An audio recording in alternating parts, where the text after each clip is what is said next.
Apocalypse 1, 14 à 18 décrit les différents aspects du Seigneur Jésus-Christ. Sa tête et ses cheveux étaient blancs comme de la laine. Ses yeux étaient comme une flamme de feu.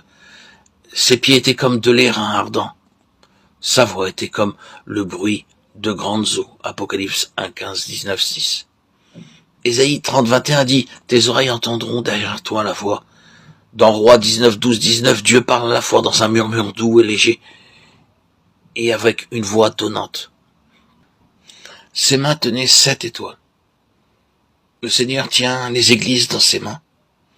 Il n'envoie toujours pas ses anges pour parler à ses serviteurs.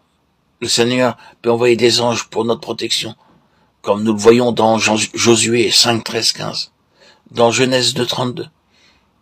Les anges de Dieu rencontrèrent Jacob. On ne les voit cependant pas toujours. Le Seigneur permet que nous traversions des épreuves, mais en toute occasion, nous sommes gardés par sa main. De sa bouche sortait une épée aiguë à 2 tranchants. Dans Hébreux 4.12, la parole de Dieu est comparée à une épée aiguë à 2 tranchants. C'est par la parole de Dieu que nous triomphons du diable, comme nous le voyons dans Éphésiens 6.17, aussi bien que dans Matthieu 4.3, 7, 10. Le Seigneur Jésus-Christ lui-même triompha du diable par la parole de Dieu. Finalement, son apparence était comme le soleil lorsqu'il brille dans toute sa force. Dans Malachie 4.2, le soleil de justice désigne le Seigneur. Tous les germes microbiens sont tués par le soleil. Aussi, maintenez-vous dans la lumière du Seigneur pour être délivré de tout germe spirituel, doute, crainte et suspicion. Le Seigneur donna à l'apôtre Jean une nouvelle vision de lui-même. Présenter Christ non seulement dans son enseignement, mais aussi dans sa beauté et sa gloire céleste. Apocalypse 19, 16 révèle comme le roi des rois et le Seigneur des seigneurs. Le livre de l'Apocalypse contient un message particulier pour la fin des temps. Une bénédiction spéciale est promise à ceux qui entendent et gardent les paroles de cette prophétie. Apocalypse 21, 7 et 22, 7 déclare « Celui qui vaincra héritera ces choses ». Ce livre nous enseigne comment vaincre. Dans le chapitre 2, le Seigneur Jésus est vu au milieu des églises. Matthieu 16, 18.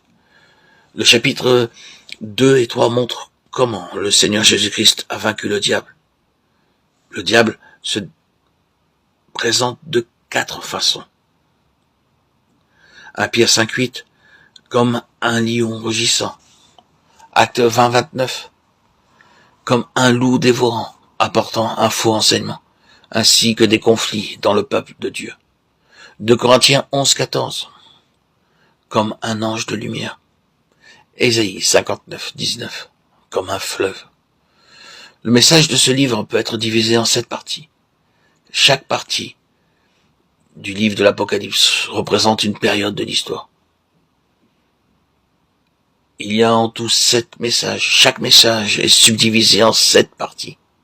7 noms sont donnés au Seigneur Jésus-Christ. Par ces noms, il se fait connaître aux 7 églises.